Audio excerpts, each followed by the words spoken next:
온라인 기업이 있죠. 근데 그 회사는 온라인만 하지 않습니다. 아마존 고라고 하는 그 슈퍼마켓 체인지도 차리고, 최근에 그 CEO는 우주여행도 갔다 오고 공중에 떠 있는 도시를 만들겠다는 비전도 발표하고 그래요. 그러니까 어떻게 해서든지 두 가지를 다 해야지만이 이 기업의 생존 확률이 높아지는 거예요. 그래서 그런 식으로 우리가 국가의 경쟁력을 생각했을 때는 이제 두 마리 토끼를 다 잡는 쪽으로 우리는 생각을 해야 되는 거죠. 그리고 그런 도시에 성공적이었을 때 우리가 살아남을 거라고 봐요. 근데 이런 사회에 우리가 큰 변화를 맞이하고 있는 것 중에 하나가 1인 가구가 점점 늘어난다는 거예요. 1인 가구와 2인 가구가 합치면 65%, 뭐 그 정도로 올라온 것 같습니다, 지금. 그러니까 엄청나게 늘어나고 있어요. 근데 이유는 우리의 삶이 어떻게 바뀌게 되냐면요. 과거에 우리가 보시면은 중산층의 우리는 일반적으로 4인 가족으로 살 때에는 저는 방 3개짜리 아파트가 표준 모델이었어요. 근데 이런 데는 우리가 자기 방도 쓰고 방문 열고 나가면 거실하고 부엌 같은 데를 편안하게 썼어요. 그러니까 한 20평 가까이를 내가 마음대로 썼단 말이죠. 그런데 원룸으로 이제 혼자 돼가지고 이사를 가면은 한 5평으로 줄어듭니다. 그러니까 내가 사용하는 공간이 한 4분의 1로 줄어드는 거예요. 이런 집에 살 때는 방문만 열고 나가면 다른 식구를 만날 수가 있었어요. 근데 원룸으로 이사 가면 혼자 있으니까 친구 만나려면 SNS를 해야 됩니다. 그러니까 더 많은 시간을 온라인에서 보내게 되는 거죠. 왼쪽에 보시는 사진이 고시원의 모습이고요. 오른쪽은 교도소 독방입니다. 그러니까 거의 수준이 같아요.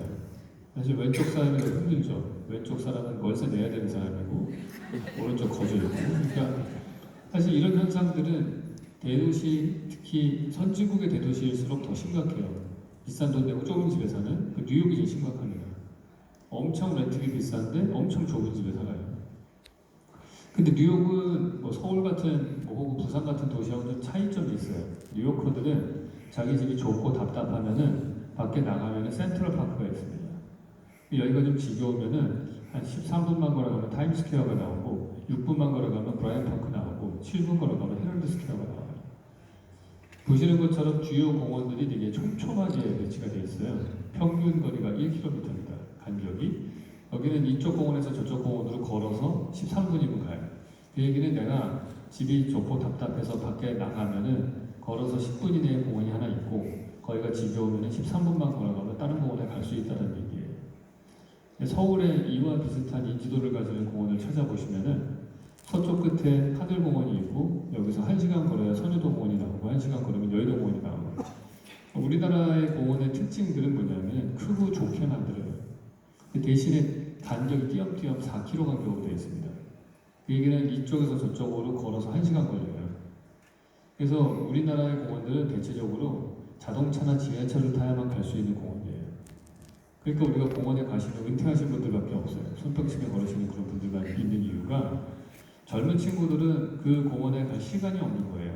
그래서 공원은 사이즈보다는 분포가 더 중요합니다. 10,000평짜리 공원 하나 만드는 것보다는 1,000평짜리 공원을 10개 만드는 게 낫고요. 도서관도 역시 100만 권 있는 도서관 하나 만드는 것보다는 10,000권 있는 도서관 100개 만드는 게 훨씬 좋다. 그렇게 보시면 돼요. 그러니까 우리 도시에는 갈 곳이 없으니까 사실 커피숍들이 다 커버하고 있는 거예요. 이 커피숍들은 커피를 파는 비즈니스라기보다는 사실은 돈 받고 장소를 빌려주는 숏텀 렌탈 비즈니스예요. 5,000원 내면은 거실을 한 2~3시간 빌리게 되는 그런 효과가 생기는 거죠. 그래서 우리나라 도시에는 커피숍뿐만이 아니고 노래방, PC방, 멀티방, 게임방, 찜질방, 그래서 뒤에 방자 들어간 가게들이 많아요. 그게 다 공간이 부족하기 때문에 그런 거죠. 그리고 부족한 공간을 민간 비즈니스들이 시간을 내고서 쓸 수 있게끔 해주는 그런 비즈니스가 많이 발달해 있는 거예요. 그래서 우리가 살고 있는 이 주거 환경에 따라서 그 도시와 사회의 어떤 문화 패턴들이 만들어지게 돼 있어요. 그 대표적인 사례가 저는 이 힙합 가수들의 패션이라고 봅니다. 힙합 가수들 공연 보시면은 저 후드티를 툭 뒤집어 쓰고 나와서 노래를 많이 불러요. 왜냐면 힙합은 흑인 슬럼가에서 나온 음악이거든요. 그러니까 이 사람들은 자기 방도 없고 되게 주거 환경이 열악합니다. 그러니까 나를 지키고 보호해주고 나에게 어떤 프라이버시를 만들어줄 벽이 없는 곳에 생활하는 거죠. 그러니까 나를 좀 더 은폐하고 숨기기 위해서 모자를 툭 눌러 쓰는 거예요. 그러니까 벽 대신에 이 좌우에 이런 후드티 모자로 자기를 가리는 거죠. 이 힙합 가수들 보면은 야구 모자도 많이 쓰고 나오는데 이 사람들이 처마 없는 데 살아서 그래요. 그러니까 처마 대신에 모자를 쓰고 후드티를 딱 뒤집어 쓰면은 그러면 자기 눈앞에 조그만한 방이 하나 생기는 효과가 생기는 거예요. 자기를 숨기는 거죠. 그러니까 사실 우리는 이런 비슷한 것들을 이 좁으니까 이 힙합 가수 보면 노래 부를 때 자꾸 들고거리면서 부르잖아요. 이렇게 그게 시야가 좁아서 그래요. 저렇게 하고 있으니까. 그래서 우리도 마찬가지예요. 사실 우리가 나의 프라이버시를 지킬 수 없을 때에는 저렇게 문화적 현상이 나타나는데 대한민국 같은 경우에 그게 제일 잘 보이는 데가 지하철 안이에요. 지하철에 가시면 되게 낯선 사람들과 가깝게 붙어 있어서 되게 불편하단 말이에요. 사람은 보통 45cm 이내에는 아주 가까운 사람이 아니면 안 들어오게 합니다.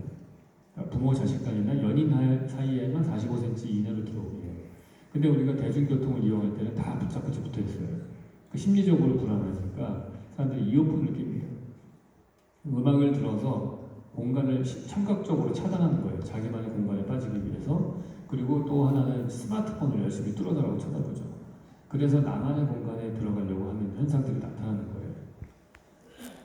자, 우리가 서울의 핫플레이스의 변천사를 한번 보시면은 과거에 제가 대학교 다니던 시절에 최고의 핫플레이스는 저기 삼성동에 있는 코엑스몰이었어요.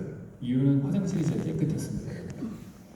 근데 지금 최근에 젊은이들에게 핫플레이스가 어디냐 물어보면은 뭐 신사동 가로수길 혹은 을지로 골목길, 익선동 골목길, 삼청동 이런 데들이거든요. 그러니까 대체적으로 다 야외 거리로 바뀌었어요. 과거에는 실내 쇼핑몰이 핫플레이스였다가 왜 지금은 야외 거리가 핫플레이스로 됐느냐? 그 이유는 우리 주거 환경이 바뀌어서일 겁니다. 보시면은 이렇게 옛날에 우리가 살던 집은 다 이런 마당이 있었죠. 야외 공간이 있었고, 그리고 또 골목도 나가면 내 집처럼 쓸 수 있는 그러한 환경이었어요. 그러니까 쓸 수 있는 야외 공간이 많았던 거예요. 근데 지금 다 아파트로 이사를 갔단 말이죠. 아파트로 이사를 가면은 뭐 거의 뭐 지하 주차장 있는데 사시는 분들은 이분들은 비 오는 날 우산 안 갖고 나가도 돼요. 밑에 내려가서 차 끌고 딴 데 가서 차 세워놓고 볼일 보고 오면 되거든요. 그러니까 언제부턴가 우리의 그 신문 지명 광고에 내복 광고가 사라졌습니다. 그러니까 우리는 이제는 대부분 다 여름철에도 에어컨 나오는 데서 시원하게 지내고 난방 나오는 데서 겨울철에 따뜻하게 지내요. 그 쾌적한 환경이 항상 온도가 한 23도, 4도에 맞춰서 살고 있단 말이에요. 그러니까 내복이 필요가 없는 거죠. 근데 이 얘기 다른 말로 하면은 자연과 완전히 격리된 상태에 살고 있다는 거예요. 우리는 계속 실내 공간에서 실내 공간입니다. 코로나 이후에 조사를 해보면은 현대인들은 24시간 중에 23시간을 실내에서 생활을 합니다. 그 대부분 다 실내예요. 그러니까 우리가 쉴 때만이라도 야외에 나가고 싶은 거예요. 골목길이라든지 마당이 있는 이런 데를 선호하는 겁니다. 그 이유는 단순해요. 우리는 수십만 년, 수백만 년 진화해 오는 과정 중에서 계속 야외에서 수적 채집을 하거나 농경을 하면서 살았거든요. 그러니까 우리는 기본적으로 자연 속에서 사는 게 우리의 유전자에 각인되어 있는 디폴트 값인 거예요. 기준, 그냥 표준 값이에요. 그게. 그러니까 사실은 이렇게 23시간을 실내에서 생활하는 거는 우리한테는 좀 낯선 상황인 거예요. 그러니까 자연을 좀 본능적으로 찾게 되는 그런 것들이 있죠. 근데 이런 상황에서 코로나 때 우리 한번 또 되게 특별한 경험들을 했어요. 코로나 이후에는 집이 어떻게 바뀌었는지 좋은지 한번 살펴보면은 아까 보셨던 이런 방 3개짜리 아파트 이런 것들은 1970년대에 우리가 만든 표준 모델입니다. 그 배경을 보시면 왜 방 3개였느냐? 70년대 우리가 다 둘만 낳아 잘 기르자 산하 제한 운동을 했어요. 그러니까 집집마다 자녀가 둘이고 부부가 같이 사니까 아이들이 방 하나씩 쓰고 부부가 같은 방을 써서 방이 3개입니다. 면적으로는 85제곱미터예요. 그게 우리의 중산층의 표준 모델입니다.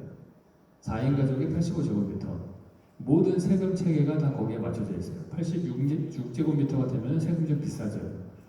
그래서 다 저런 방 3개짜리를 대량 생산해서 공급했는데 그러다가 우리가 지금은 다 보면은 저 사이즈 85제곱미터라고 하는 거는 뭘 전제로 하고 있냐면요. 낮 시간 동안에 어른들은 회사에 출근하고 저녁에만 집에 오고 아이들은 낮에는 학교 갔다가 저녁에만 집에 오잖아요. 그러니까 집을 보통 저녁에만 씁니다. 그리고 주말에만 쓰고. 근데 코로나 때에는 어떤 일이 생겼냐면은 재택근무하고 사회적 거리두기 하면서 뭐 온라인 수업도 듣고 그랬잖아요. 그 4식구가 다 집에 있었어요. 일주일 내내 24시간. 그 얘기는 집을 사용하는 시간이 한 155%가 증가한 거예요.